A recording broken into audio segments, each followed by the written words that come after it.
Premise, আমার আম্মুর কি হইছে?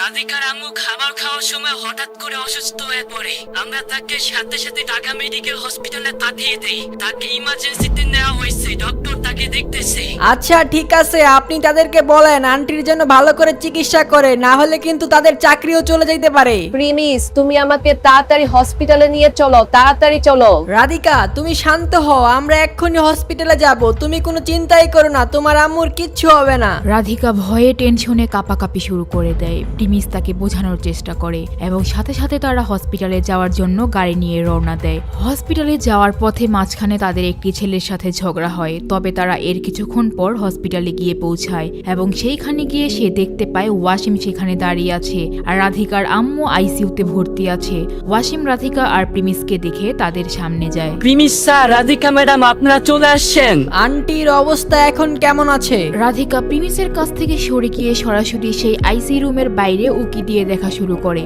ডক্টররা সেখানে রাধিকার আম্মুর চিকিৎসা করছিল। দরজা বন্ধ থাকার কারণে রাধিকা সেইখানে দাঁড়িয়ে চিন্তা করছিল। ঠিক সেই সময় তার পাশে এসে প্রিমিস দাঁড়ায় এবং তাকে সান্ত্বনা দেওয়ার চেষ্টা করে। এর 1 ঘন্টা পর ডক্টর চিকিৎসা করে আইসিইউ থেকে বের হয়। আমার আম্মু ঠিক আছে না?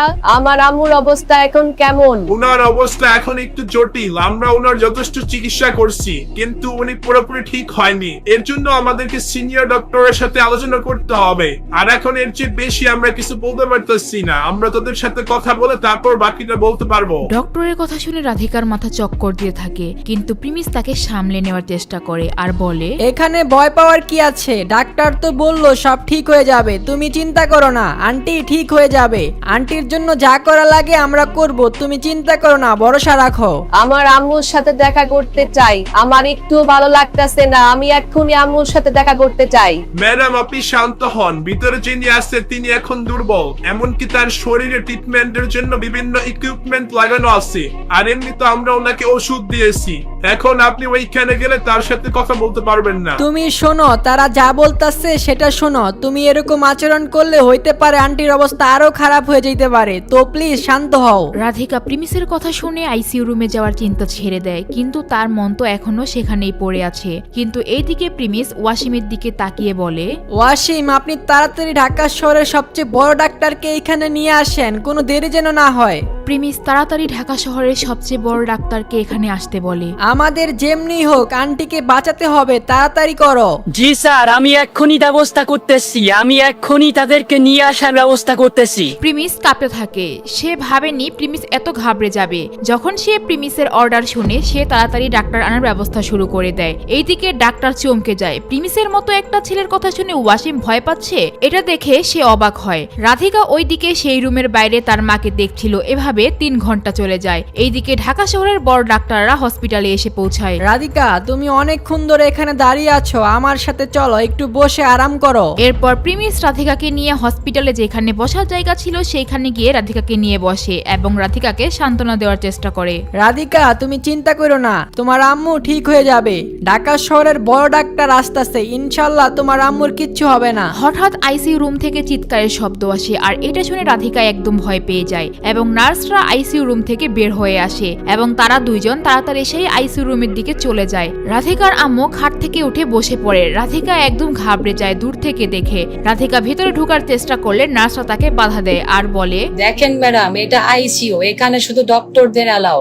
তাই শান্ত হন। আর এমনিতে আপনি তো ভিতরে গেলে কোনো সাহায্য করতে পারবেন না, আমরা ডাক্তারকে বলছি তারা দ্রুত আসতেছে, তাই প্লিজ আমাদেরকে আমাদের কাজ করতে দেন। রাধিকা প্লিজ তুমি শান্ত হও, তুমি যদি ভিতরে চলে যাও তোমার আম্মু ঠিক হয়ে যাবে না, আমাদের ডক্টরের উপর ভরসা করতে হবে। তোমরা আমাকে আমার আম্মুর সাথে দেখা করতে কেন দিচ্ছ না? তোমরা আমাকে যাইতে দাও, আমি ভিতরে যাব, আমাকে আর বাধা দিও না। রাধিকা তাদের কথা মানতেই চায় না, সে পাগলের মতো করছিল ভিতরে যাওয়ার জন্য, কিন্তু প্রিমিস তাকে ধরে রাখে। ঠিক সেই সময় সেখানে ঢাকা শহরের বড় ডাক্তার এসে হাজির হয় এবং তারা চিকিৎসার জন্য ভিতরে ঢুকে পড়ে এবং ভিতর থেকে দরজা লক করে দেয়। রাধিকা তুমি আমার কথা বিশ্বাস করো, সে ঠিক হয়ে যাবে ইনশাল্লাহ। তোমার কি মনে হয় আমাদের তাকে নিয়ে কোনো চিন্তা নাই? তোমার যতটা কষ্ট হচ্ছে আমারও তেমনি কষ্ট হচ্ছে, কিন্তু আমরা এখন কিছুই করতে পারবো না, আমরা তো আর ডাক্তার না, চিকিৎসা করলে তাদেরই করতে হবে। আমি ওয়াসিমরে বলে ঢাকা শহরের বড় ডাক্তারকে নিয়ে আসতেছি, আন্টি ইনশাল্লাহ তাড়াতাড়ি ঠিক হয়ে যাবে। প্রিমিস রাধিকাকে বোঝানোর চেষ্টা করে, কিন্তু সে তার কোনো কোনো কথাই মানতে রাজি না। এই সময় তার মাথায় কোনোভাবেই কাজ করছে না। এরপর রাধিকাকে প্রিমিস অনেক বুঝিয়ে সুঝিয়ে ঠান্ডা করে, কিন্তু হঠাৎ 10 মিনিট পর একজন ডাক্তার ভয় পেয়ে সেই রুম থেকে বের হয়ে আসে। ওয়াসিম স্যার, আমাদের রোগী অনেক জোরে জোরে নিঃশ্বাস নিচ্ছে, তার অবস্থা খারাপের দিকে যাচ্ছে। যদি রাধিকা ম্যামের আম্মুর কিছু হয় তোমাদের অবস্থা কিন্তু ঠিক থাকবে না, তাই তাড়াতাড়ি যাও, যেমনি হোক ওনাকে ঠিক করার ব্যবস্থা করো।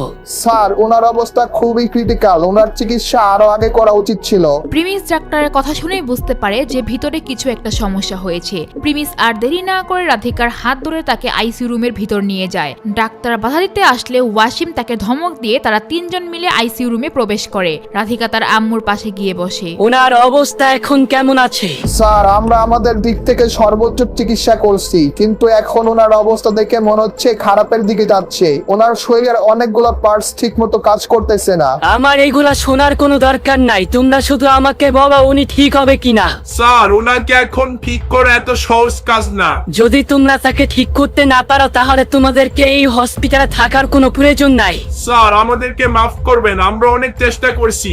গত 4-5 ঘন্টা ওনার অবস্থা আরো খারাপের দিকে যাচ্ছে। আমরা সবাই মিলে চেষ্টা করতেছি, কিন্তু ওনাকে ভালো করা যাচ্ছেই না।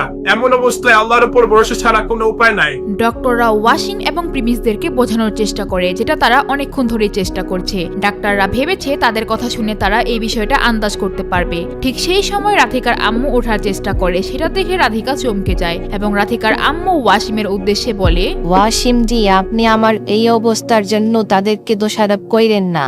আমার শরীর খারাপ আমার নিজের জন্য হয়েছে।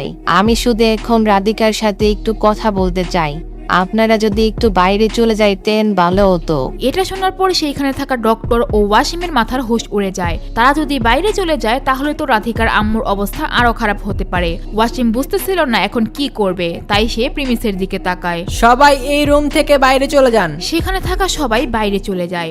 যখন প্রিমিস সেখান থেকে যেতে নিবে ঠিক তখনই রাধিকার আম্মু প্রিমিসকে বলে, প্রিমিস, তুমি কি কিছুক্ষণ এখানে থাকবে? রাধিকার আম্মু আস্তে আস্তে প্রিমিসকে বলে। প্রিমিস বাইরে যখন চলে যেতে নিয়েছিল তখন তাকে থামতে বলে এবং প্রিমিস সেখানে থাকে। রাধিকা, তুমি কান্না করা বন্ধ করো। আমি এখন তোমাদেরকে যে কথা বলবো সেটা আমি কখনো তোমাদেরকে বলতে চাই নাই। আম্মু, তুমি এত নাড়াচাড়া কইরো না, তুমি এখন রেস্ট নাও, তোমার এখন আর চিন্তা করা লাগবে না। রাধিকা, তুমি চিন্তা কইরো না, শোনো আমার কথা। আচ্ছা প্রিমিস, তুমি এইদিকে আসো, তোমার সাথে আমার কিছু কথা আছে। প্রিমিস রাধিকার আম্মুর কথা শুনে তার সামনে গিয়ে দাঁড়িয়ে থাকে এবং রাধিকার আম্মু বলে, প্রিমিস, তুমি কি সামনে রাধিকার ঠিকঠাক মতো খেয়াল রাখতে পারবা না? যেদিন প্রথম রাধিকার আম্মু প্রিমিসকে দেখে সে বুঝতে পারে প্রিমিস খুব ভালো একজন ছেলে। তার ব্যবহার আচরণ দেখে বুঝতে পারে প্রিমিস অনেক সৎ একজন মানুষ। রাধিকার আম্মুর কথা শুনে প্রিমিস কিছুটা আন্দাজ করতে পারে। হ্যাঁ আন্টি, আমি ওয়াদা করতেছি আমি ওর সব সময় খেয়াল রাখবো। প্রিমিসের কথা শুনে রাধিকার আম্মু কিছুটা হালকা বোধ করে। তার মনে হচ্ছিল যে তার মেয়ের জন্য সবচেয়ে ভালো অপশন হবে প্রিমিস এবং তাকে মনে হচ্ছিল যে প্রিমিস তাদের আপন মানুষ। এরপর রাধিকার আম্মু রাধিকাকে বলে, রাধিকা, আমি তোমাকে একটা কথা বলতে চাই। রাধিকা, আমি তোমার আসল আম্মু না। এটা শুনে প্রিমিস রাধিকা একদম অবাক হয়ে যায়। রাধিকার দুনিয়া যেন উল্টে যায়। সে যদি রাধিকার আম্মু না হয়ে থাকে তাহলে রাধিকার আসল মা কে?